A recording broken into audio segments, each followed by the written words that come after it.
Chilli powder అన్ని రకాల వంటలకు పచ్చళ్లకు సరైన chilli powder. No colour, no chemicals. మీ ఫస్ట్ సినిమా నుంచి ఇప్పుడు అంటే మీరు ఎవరైతే చోటా కే నాయుడు ఆ చిరంజీవి గారు పనిచేసిన ఒక కెమెరామెన్, ఆయన పనిచేసిన సినిమాకే మీ తొలి సినిమాకే సినిమా అది ఆయన చేయటం అనేది అది కష్టమే కదన్నా. నా ప్లేస్లో మీరున్న కొంచెం భయపడేవారు కదా, గ్యారంటీ టఫ్ అది. ఆయన ఇప్పుడు కలిసినప్పుడు ఎప్పుడైనా కాల్ చేసిన చూడ సార్ అంటే ఆయన అదే ఎనర్జీ మంచి బాగా మెయింటైన్ చేస్తాడు ఆయన ఫిజిక్, అదే body workouts, food. First scene మీ మీద షూట్ చేయగానే ప్రపంచాన్ని చేయించినంత ఆనందంగా ఉందా? లేదన్న, అప్పుడు లేదు, భయం వేసేది ఎలా ఫినిష్ చేయాలి అంటే. సినిమా అంతా భయంగానే పూర్తి చేశారు అంతా కాదు, ఫస్ట్ షెడ్యూల్ భయం వేసింది. పక్కన ప్రకాష్ రాజ్ అన్న, ఆ డెత్ సీన్లు అయ్యి అంటే జయసుధ్ గారితో సీన్లు ఉన్నాయి. గ్యారంటీగా ఫస్ట్ సినిమాకి ప్రకాష్ రాజ్ వచ్చి ప్రకాష్ రాజ్ తోటి నువ్వు డైలాగ్ చెప్పాలంటే ఎలా ఉంటుందన్నా? లేదు, ఏ రోజుకి ఆ రోజు టెన్షన్గానే ఉండేది. టఫెస్ట్ సీన్ ఏదనిపించింది ఆ సినిమాలో? ఫస్ట్ సినిమా కదా, అది కూడా తెలియదు అన్న, గుర్తులేదు. టఫా ఇదా సీన్ తాలూకు టఫ్నెస్ ఫీల్ అయ్యాలి. ఓవరాల్గా చిన్న ఫస్ట్ షెడ్యూల్కి నాకు నేనే తెలియని ఒక సఫికేషన్ సృష్టించుకుని ఆ సఫికేషన్లో ఉండేవాడిని. సెకండ్ షెడ్యూల్కి సెట్ అయిపోయింది. ఫస్ట్ సినిమానే సూపర్ బ్లాక్ బస్టర్ వచ్చేసి అంటే ఊర్లో అందరూ ప్రవీణ్ హిట్ కొట్టేశాడు. రేపు రిలీజ్ అనగా మా ఊర్లో ఒక అతను కటౌట్లు పెట్టలేదు. రేపు ఏ చిన్న జరిగినాయిలే అన్న ఉంటుంది కదా ఊర్లో మన అభిమాన సంఘాలు కటౌట్లు పెట్టి, అభిమాన సంఘాలు లేవు కానీ ఫ్రెండ్స్ ఇష్టపడే వాళ్ళు ఉంటారు కదా, వాళ్ళు ఏవో చిన్న కటౌట్లు అవి జరిగినాయి. మల్కిపురం 18 థియేటర్లో ఆడింది. ఇంకోటి చెప్తా, తాటిపాకలో థియేటర్ నుంచి. అయితే ఇది మా ఊర్లో ఒక అతను రేపు రిలీజ్. నేను కొంచెం లోపల రాజుగారి సినిమా కదా, సినిమా ఆడదని ఫీలింగ్ లేదు. అవును, దిల్రాజు గారి ఫ్లాప్ ఉండదు కదా అంటే అనుకునేవాడిని. అప్పుడు ముందు అన్ని హిట్లు కదా, సూపర్ హిట్లు. అదిని ఇంకా బ్యానర్లో సినిమా వస్తే హిట్టే. దిల్రాజు గారి బ్యానర్లోంచి శ్రీ వెంకటేశ్వర క్రియేషన్ సినిమా అంటే హిట్టే అని ఇదిలో ఉండేవాడు. ముందు దిల్లు, ఆర్య, వచ్చేసినాయి కదా. దిల్లు, ఆర్య, భద్ర, బొమ్మరిల్లు, పరుగు, మొన్న తర్వాత 7వ సినిమా ఇది. దీని తర్వాత ఆకాశమంతా, అది హిట్టే. ఇంకా గ్యారంటీ ఉంటుంది. తర్వాత మనకి వస్తాయా రావా చూద్దాం. లెట్స్ ఒక అతను మా ఊర్లో, ఎరా బాబా కొంచెం నువ్వేమన్నా తెర మీద కంచేపు కనిపిస్తావా, అడుగడుగడుగడులో వెళ్ళిపోతావా అన్నాడు. ఆ జోక్ నవ్వాలా లేదా? ఫస్ట్ నవ్వాలి, రెండు నిజంగా ఇలా ఉంటుందా అనిపించింది. అడుగడుగడుగడు అలా వెళ్ళిపోతావా అన్నాడు. ఓ మెరుపు దిగలా వచ్చి వెళ్ళిపోతావు. అది అన్నదానికి అమ్మ తసే, నేను దీన్ని కెరీర్గా పెట్టుకుందాం అనుకుంటున్నాను, ఇతను చూడు ఎలా మాడుతున్నాడు. ఒక రకం ఆ జోక్ నవ్వు వచ్చింది, మనం జోక్ రెస్పాండ్ అవుతాం కదా. కాకపోతే అతను అన్నదానికి నిజంగా లోపల భయం వేసింది.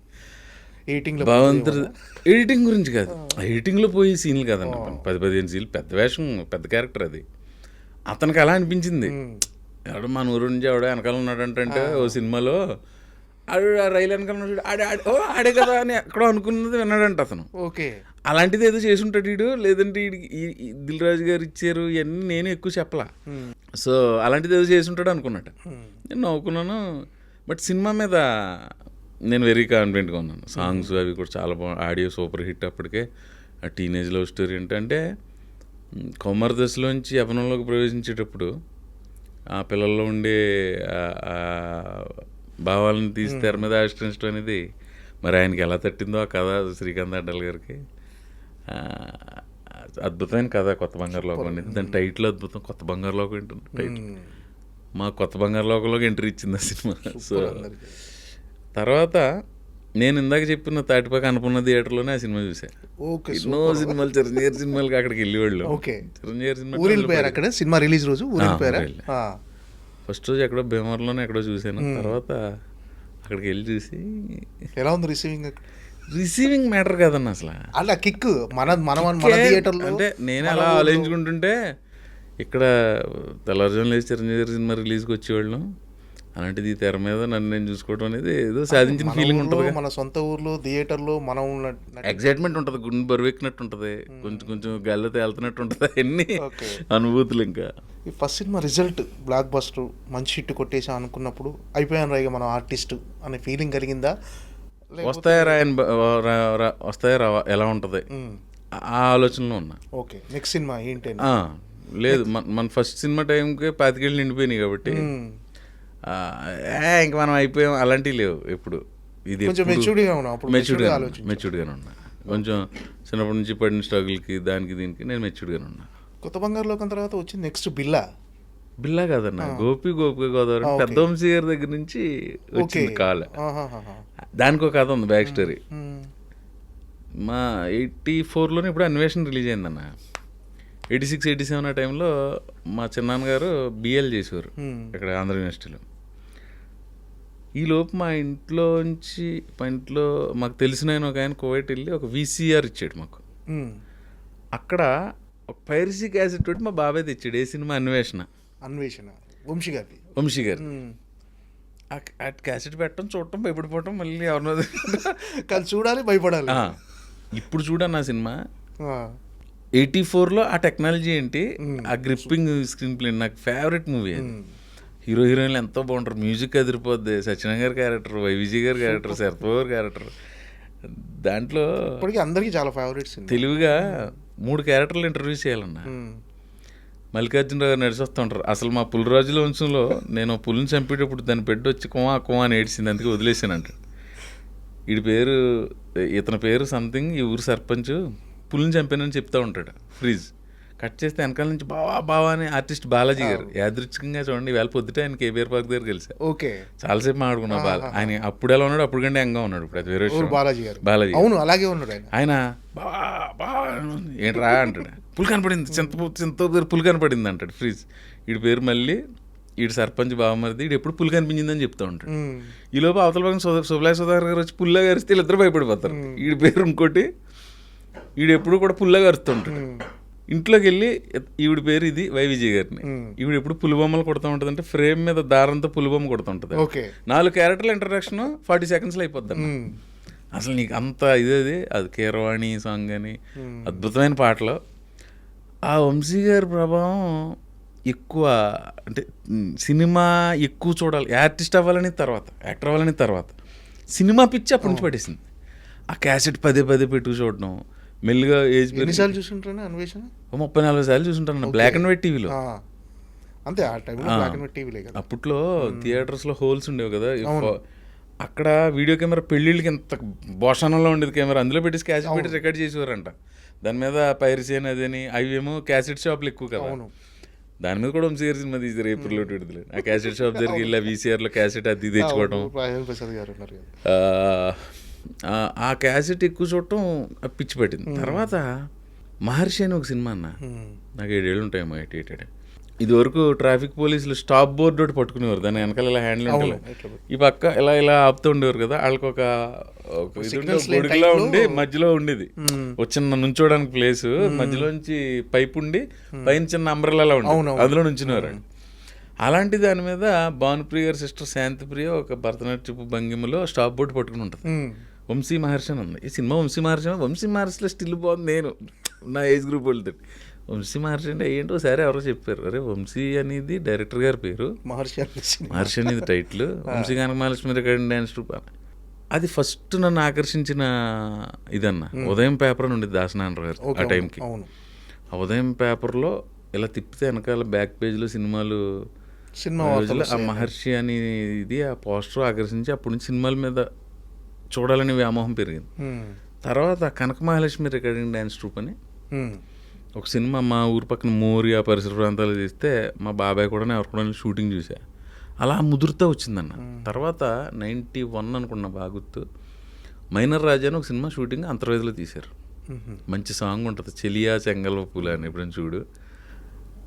ఊళ్ళో షూటింగ్ అంటే అదంటే ఇదేంటంటే, మా చిన్నాన్నగారు చెప్పాను కదా బిఎల్ చేశారని, ఆయన లాయర్ ప్రాక్టీస్ చేస్తున్నారు. వాళ్ళ మెజిస్ట్రేట్కి ఎవరికో రాజేంద్ర ప్రసాద్ గారు ఫ్రెండో బంధువు ఏదోటి, ఆయన పట్టుకుని మా ఇంటికి భోజనానికి పిలిపించారు. అలా రాజేంద్ర ప్రసాద్ గారిని చూసారు దగ్గర నుంచి ఏంటో. ఇప్పుడు ఆయన తోటి యాక్ట్ చేస్తున్నా, అది 1-2 సార్లు చెప్తే అవునా ఎంతోమందికి ఇంటికి వెళ్ళినా గుర్తు ఉన్నది. అంతర్వేదిలో షూటింగ్ అది గుర్తుంది. సో అలా ముదురుతూ వచ్చిందన్న. సినిమా చూసిన సినిమాని ఎక్కువ సార్లు చూసేయటం, మళ్ళీ సెకండ్ రిలీజ్లు ఉండేవి, సెకండ్ రిలీజ్ వచ్చినప్పుడు చూసేయటం. ఆ సినిమా ఈ సినిమా లేదు, అందరి సినిమాలు చిన్న అన్నీ. కొన్ని ఎన్టీ రామారావు సినిమాలు కూడా వెనక్కి వెళ్ళి మేము వయసు సినిమా చూసి వయసు రాకముందు సినిమాలు ఉంటాయి కదా 81 అప్పుడు సినిమాలు మళ్ళీ చూసి అగ్గివీరుడు అగ్గి బరాట లాంటివి థియేటర్లో పడతా ఉండి పాత బ్లాక్ అండ్ వైట్ సినిమాలు కాంతారావు సినిమాలు రామారావు అవి కూడా చూసేవాళ్ళు. ఓకే. సినిమా అంటే వంశీ గారు ఫోన్ చేశారా మీకు? మర్చిపోయిన అక్కడికి వచ్చాను కదా. అలాంటి వంశీ గారు రెండో సినిమాకి నాకు కాల్ వస్తే ఎలా ఉంటుందన్న సూపర్ కదా. అప్పుడు థ్రిల్ ఫీల్ అయ్యాను. నువ్వు ఇందాక అలా తేలిపోయావా అప్పుడు ఫీల్ అయ్యాను అనుకున్నా. వెళ్ళాను, సార్ నమస్తే సార్. నమస్కారం, అన్వేషణ సినిమా 30 సార్లు చూసాను సార్. ఆపరేటర్ ఫ్రెండా నీకు అన్నాడు. అంటే థియేటర్లో ఆపరేటర్ ఫ్రెండ్ అయితే అరే నువ్వు వెళ్ళి కూర్చో అంటాడు కదా ఫ్రీగాను. నేను ఓకే ఆపరేటర్ ఫ్రెండా నీకు అన్నాడు ఫస్ట్. ఆ తర్వాత అందులో హీరో వేణు గారు, ఆయన పక్కన 4 కుర్రాళ్ళు ఉంటే అందులో క్యారెక్టర్ చేశా. ఆయనతోటి ఆ వ్యామోహం తీరింది. ఆయనతో చేయాలి. తర్వాత రైడ్ సినిమా అన్న నాని తనీష్ది. తర్వాత బిల్లా. ఓకే. అంటే బిల్లా అనేది కూడా అంటే ప్రభాస్ చిన్నదేగా చిన్న రోలే, బట్ ప్రభాస్ సినిమాలో ఆయనతోటే చేసిన సినిమా తోటి మళ్ళీ కుదరలే ఏంటో. ఓకే.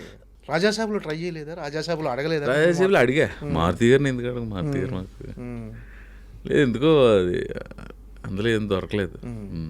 అంటే బిల్లాలో మీకు ప్రభాస్కి ఏమైనా కాంబినేషన్ సీన్లు ఉన్నాయా? కాంబినేషన్ సీన్ ఉంటుంది. కాంబినేషన్ సీన్ ఎలా అనిపించింది ప్రభాస్ గారితో అప్పుడు యాక్ట్ చేయడం? అప్పటికి ప్రభాస్ గారి గురించి ఇప్పుడు నేను కొత్తగా చెప్తే అంత నిన్ను కోట్ల మందికి ఇండియా బయటగా డార్లింగ్ అయినా. మీరు యాక్ట్ చేయడం 4వ సినిమాకు 5వ సినిమాకు చేసే వచ్చింది నాకు కొంచెం. ఆయన సునీల్ ఒకసారి ఏదో షూటింగ్లో ఉంటే ప్రభాస్ గారితో మాట్లాడాలంటే ఒకసారి ఫోన్ ఇచ్చాడు. అలా రిసీవింగ్ బాగుంటుంది ప్రభాస్ గారు. అది ఇంకా ఆయన గురించి మాట్లాడలేదు. మామూలుగా అతనితో లంచ్లో కూర్చున్న డిన్నర్ అది వేరు. ప్రపంచంలో ఎన్ని రకాల ప్రపంచంలో అన్ని ఫుడ్లు పెట్టేసి ఎన్ని అవైలబిలిటీ ఉంటే అన్ని రకాలు అదొక రకమైన చాలా బాగా మాట్లాడతాడు ఆయన అందరితో. అది అంటే ఈ సినిమా ప్రభాస్ గారి ఫుడ్ కంటిన్యూస్గా 15 రోజులు తింటే స్టంట్లు ఏం చేసుకొచ్చాను అబ్బాయి. ఇంకా అసలు ఆ ఫుడ్ అది వెరైటీ ఫుడ్స్ ఉంటాయి. అంటే మీరు అంటే ఈ కొత్త బంగారు లోకం సినిమా తర్వాత మీరు అన్నట్టుగా అవకాశాలు ఏమైనా వెయిట్ చేశారా? వెంటనే చాలా ఆఫర్లు వచ్చేసాయి. 2008 కదన్నా 9లో ఆ 3-4 సినిమాలే చేశా. 10 నుంచి సంవత్సరానికి 10-12 సినిమా మూవీస్ చేసుకుంటా. ఓకే. అంటే ఆఫర్లు బిజీ అయిపోయారా కొత్త బంగారులో? కొంత నాకు ఇక్కడ అవగాహన లేకపోవడం, నేను తిరిగేది అది, నేను కొంచెం అంటే మీరు కొంచెం మొహమాటస్తులు అనుకుంటానా అసలు ఎవరిని అంటే ఆ కమ్యూనికేషన్ అంటే వెళ్ళి నీ తోటి భవిష్యత్తులో అవసరం వస్తుందని నేను ఫ్రెండ్షిప్ చేయను. అది నువ్వు మామూలుగానే ఫ్రెండ్, నీ తోటి అవసరం వస్తే అడుగుతా. నీకు అవసరం వచ్చినప్పుడు నేను వచ్చి అక్కడ సమయాన్ని చేసి సందర్భాన్ని బట్టి అయితే. బట్ నీ తోటి భవిష్యత్తులో అవసరం వస్తుందని మటుకు ఫ్రెండ్షిప్ చేయలేను. అలా పెంచలేదు, నేను అలా పెరగలేదు, అలాంటి కుటుంబ నేపథ్యం నుంచి కూడా రాలేదు. అంటే మీరు అంటే మీ కెరీర్కి టర్నింగ్ పాయింట్ అని సినిమా ఏదనుకుంటున్నారా? ప్రేమ కథా చిత్రం అనుకోవాలా? ప్రేమ కథా చిత్రం అంటే అప్పటి వరకు చేసిన సినిమాల్లో ప్రవీణ్ ఉన్నాడు, ప్రవీణ్ చేశాడు అని తెలిసిపోయింది. కానీ ఒక మార్క్ అంటే ఫుల్గా మీకంటూ కెరీర్కి టర్నింగ్ పాయింట్ కలిసి ప్రేమ కథా చిత్రం. ఏంటి సార్ ప్రేమ కథా చిత్రంలో అవకాశం ఎలా వచ్చింది అసలు? ఒక రోజు ఫోన్ చేశారన్న మారుతి గారి దగ్గర నుంచి ఫోన్ వచ్చింది.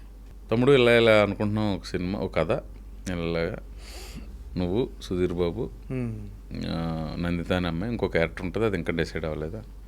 సరే సార్ అన్న. ఫోటో సెషన్ అది 4వ క్యారెక్టర్ లేకుండా మేము ముగ్గురం చేసి, నేను హీరో అమ్మాయి, అదంతా అయిన తర్వాత సినిమా స్టార్ట్ చేసి ఒక క్యారెక్టర్ కావాలి. ఆ క్యారెక్టర్ మన ఏలూరు సీన్ చేయాలి. ఓకే. ఏలూరు సీన్ చేయాలి, సప్తగిరి క్యారెక్టర్. కొంత ఆయనకున్న బిజీ, ఆయన పిఆర్ఓగా బిజీగా ఉంటుందని తను చేయలేకపోయాడు, సప్తగిరి ఎంటర్ అయ్యాడు. ఇంకా అది ఒక మొయినాబాద్లో అన్న ఒక ఫామ్ హౌస్ అన్న. రోజు 6కి స్టార్ట్ చేయడం, 5:30కి వెళ్ళడం, మేకప్ వేసుకోవడం, ఏదో స్నాక్ ఇచ్చి తినేసి 6కి స్టార్ట్ చేస్తే దంచి కొట్టుడు అన్న, దంచి కొట్టుడు, వేర కొట్టుడు, నాటు కొట్టుడు అన్నట్టు 10కి బ్రేక్, మళ్ళీ 11, 2, ఒక్కొక్కసారి 5 వరకు 2-3 రోజులే అలా చేసుకుంటూ వెళ్ళామన్నా.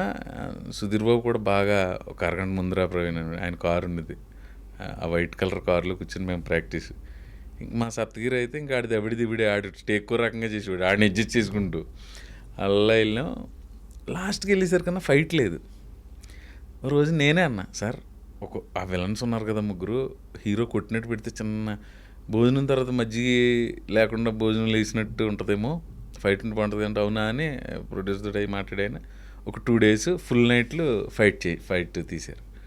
ఫస్ట్లో మధ్యలో కొన్ని మార్తిగారు కదా, మార్పులు చేసుకుంటే రైటింగ్ కూడా ఇంప్రూవ్ అవుతుంది మమ్మల్ని ఏదైనా చేసుకోమని. అలాగా అది ఎందుకో వెరీ ఫస్ట్ డే నుంచి ఒక్కరోజు కూడా దాని మీద నెగిటివ్ థాట్ కానీ ఏదో కష్టపడిన ఫీలింగ్ కానీ లేదన్న. యాక్చువల్లీ ఎక్కువ కష్టపడి చేసాం, చాలా తక్కువ రోజులు అన్న సినిమా అది. ఆయన ఒక గంట మిగిలిందంటే ఏదో తీసి దాన్ని ఒక సాంగ్ చేసాడు ఆయన. ఎప్పుడైనా టైం మిగులుతుంది కదా, మీరు అలా వెళ్ళండి, ఆ తోటలో నడుచుకుంటారండి, మీ ఇద్దరు చేయండి ఏదో చెప్పేసి ఆడుతూ అయిపోయింది సినిమా అంతా. ఒక సాంగ్ చేసాడు అన్న దాన్ని ఆయన. మాంటేజ్లు ఇచ్చేసి ఒక ట్యూన్ చేయించేసి సాంగ్ చేయించాడు, నీతో ఈ లోకం అని ఉంటుంది సాంగ్. ఆ సాంగ్ వాళ్ళు ఎప్పుడు తీసారో మాకు తెలియదు, అసలు మీరు యాక్ట్ చేసినట్టుగా మీకు తెలియదు అది ఎందుకు చేయించారో, ఏదో సీన్ అనుకునేవాళ్ళు. అంత మ్యాజిక్, ఇంకా రిజల్ట్ కూడా దానికి తగ్గట్టుగా వచ్చింది. అదే యూటర్న్ ప్రేమ కథా చిత్రం. ఏంటంటే అంటే ఈ సినిమా రిజల్ట్ తర్వాత మీ కెరీర్లో వచ్చిన చేంజెస్ ఏంటి? అవకాశాలు పెరుగుతాయన్న, కొంచెం మోర్ బిజీ అవుతాం, కొంచెం రేటు పెరుగుతుంది. అవకాశాలతో పాటు పారితోషికం ఆటోమేటిక్గా పెరిగిపోతాయి. ఇక్కడ ఎవరో అన్నా టెక్నీషియన్ అవ్వచ్చు, ఆర్టిస్ట్ అవ్వచ్చు, మనం సినిమా యాక్టర్ అయ్యి ఒక 100 కోట్లు అలా ఎవడో రాడన్న. ఫస్ట్ అతని కాన్సన్ట్రేషన్ అంతా ఒక అవకాశం మీద ఉంటుంది. ఆ సక్సెస్ అయ్యి అవకాశాలు తామరతంపరంగా రావటం మొదలు పెడితే డబ్బు ఆటోమేటిక్ వస్తుంది అన్న. ఒక్కసారి సక్సెస్ కళ్ళలోకి ఎంటర్ అయ్యే వాళ్ళు ఎవరైనా సరే, టెక్నీషియన్స్ అవచ్చు, ఆర్టిస్టులు అవ్వచ్చు, ఆ డబ్బు టార్గెట్గా పెట్టుకుని ఎవరు రారు నాకు తెలిసి. అలాగే ఫస్ట్ అవకాశం ఎంత ఇదన్నా. ఇప్పుడు కొత్త బంగారులో సూపర్ హిట్ అయింది, ఒకవేళ అది ఆడి ఉండకపోతే ఏంటి నా పరిస్థితి? అవకాశాలు వచ్చేవో రాకపోయేవో ఎవరో తెలుసు, అది లేకపోతే ఇంకో అవకాశం వచ్చేది ఏమో అది తెలీదు ఇంకా మనకి ఎలా డెస్టినీ. అలా అంటే మరి ఎంతో ఇష్టపడి చేసిన సినిమాలు కొన్ని దెబ్బేసినవి ఉన్నాయి. నేను అలాగా నా కెరీర్లో ఎక్కువ ఇప్పటికీ స్టిల్ బాధపడే సినిమా రౌడీ ఫెలో. చాలా ఇష్టపడి చేసాను. నెగిటివ్ షేడ్స్ ఉంటాయి కదా క్యారెక్టర్, నేనే పిఆర్ చేసేది. అవును, నాకు ఆ సినిమా చాలా ఇప్పటికి అంతే. ఎందుకంటే అంత అలా ఇప్పుడు ఉందన్న.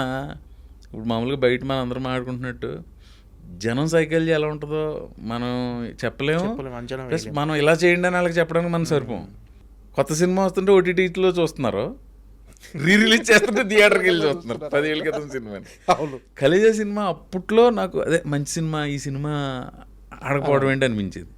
మొన్న రిలీజ్ అయ్యి దొల్లగొట్టేసింది. అసలు అది థియేటర్లో కంటే టీవీలో ఎక్కువ టీఆర్పీలు అన్న. టీవీలో అన్నిసార్లు చూసిన తర్వాత కూడా థియేటర్లో అంత రెవెన్యూ చేసిందంటే మరి ఓపెనింగ్స్ మరి ఎవరిని అడుగుతావు అన్న, అప్పుడు ఎందుకు చూడలేదు అని ఎవరిని అడగలేం కదా.